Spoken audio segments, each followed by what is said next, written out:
He's here, the Nativity from Luke 1 through 2. Everything was ready. The moment God had been waiting for was here at last.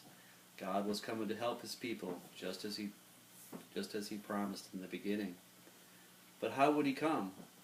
What would he be like? What would he do?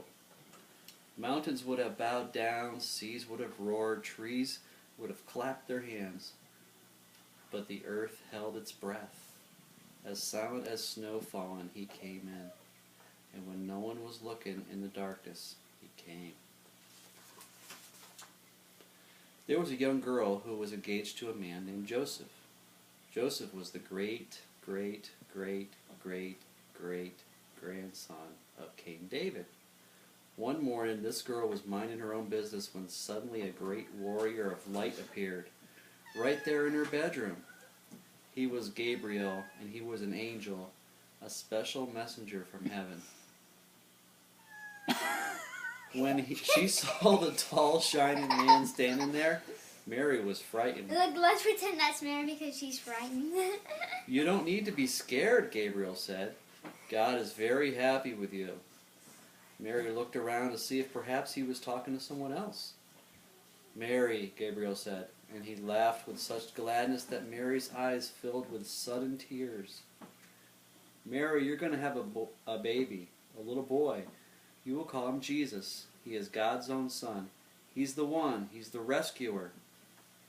The God who flung planets into space and kept them whirling around and around. The God who made the universe with just a word.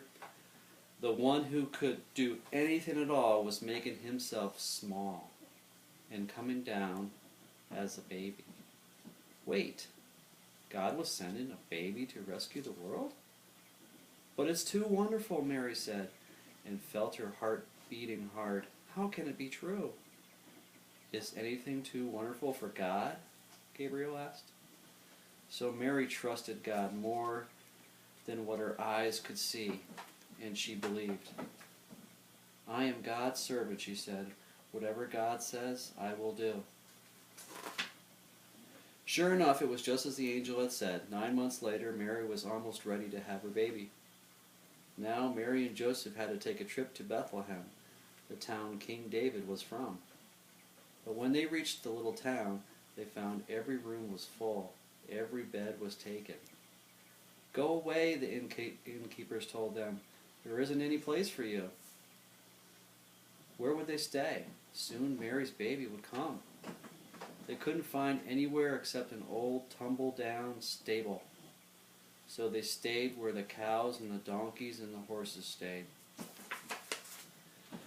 And there in the stable, amongst the chickens and the donkeys and the cows, in the quiet of the night, God gave the world his wonderful gift.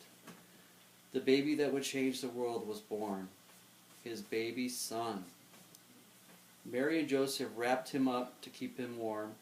They made a soft bed of straw and used the animal's feeding trough as his cradle. And they gazed in wonder at God's great gift, wrapped in swaddling clothes and lying in a manger. Mary and Joseph named him Jesus, Emmanuel, which means God has come to live with us. Because, of course, he had. Let's see if it's beginning.